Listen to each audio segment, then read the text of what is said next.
Olá, boa tarde. Bem-vindos à terceira edição do CNN Mercado.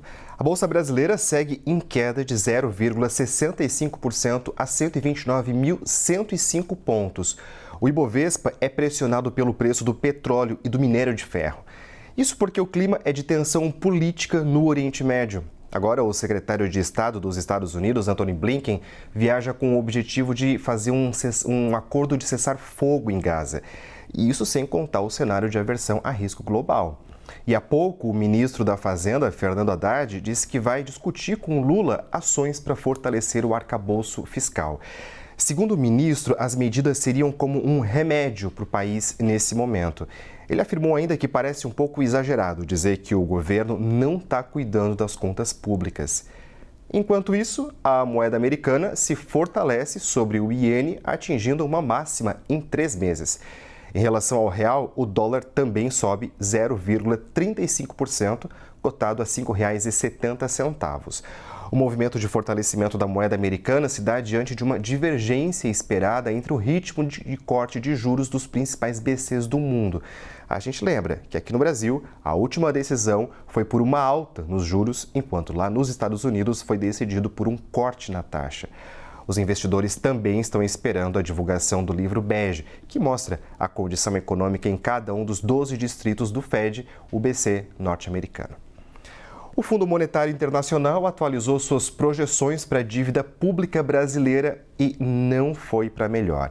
A instituição agora avalia que o peso da dívida pública brasileira chegará a 94,7% do PIB em 2026. No fim de 2022, esse número era de 83,9%. É um avanço de mais de 10 pontos percentuais em 4 anos. E se esse cenário se consolidar, a dívida brasileira estará no pior momento desde 2020, quando estourou a pandemia da Covid-19. A visão é de que, com os atuais níveis de gastos, o Brasil continue se endividando ano após ano de forma gradual. Agora, em 2024, o Brasil deve fechar com a dívida pública representando 87,6% do PIB. A projeção anterior do fundo via esse número em 86,7%. O Brasil também continua numa situação pior do que os seus pares emergentes, que hoje têm um endividamento médio de 70,8% do PIB.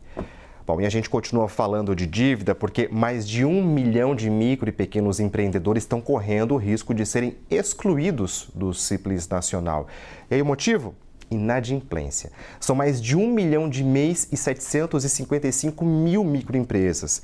Quem está devendo tem até o dia 31 de dezembro para poder acertar as contas com o governo e evitar a exclusão do Simples, que é um regime especial de arrecadação de tributos para os pequenos empreendedores. Então, se você tem um CNPJ aberto, é aquele boleto que precisa pagar todo mês, sabe? Você então pode consultar se tem uma notificação para a sua empresa pelo site do Simples da Receita Federal. Para poder conferir mais detalhes sobre esse assunto, é só acessar a matéria do Patrick Fuentes lá na aba de Economia do site da CNN Brasil. O CNN Mercado volta às 10 para as 6 da tarde com mais atualizações. Você fica agora com o CNN 360. Uma boa tarde para você.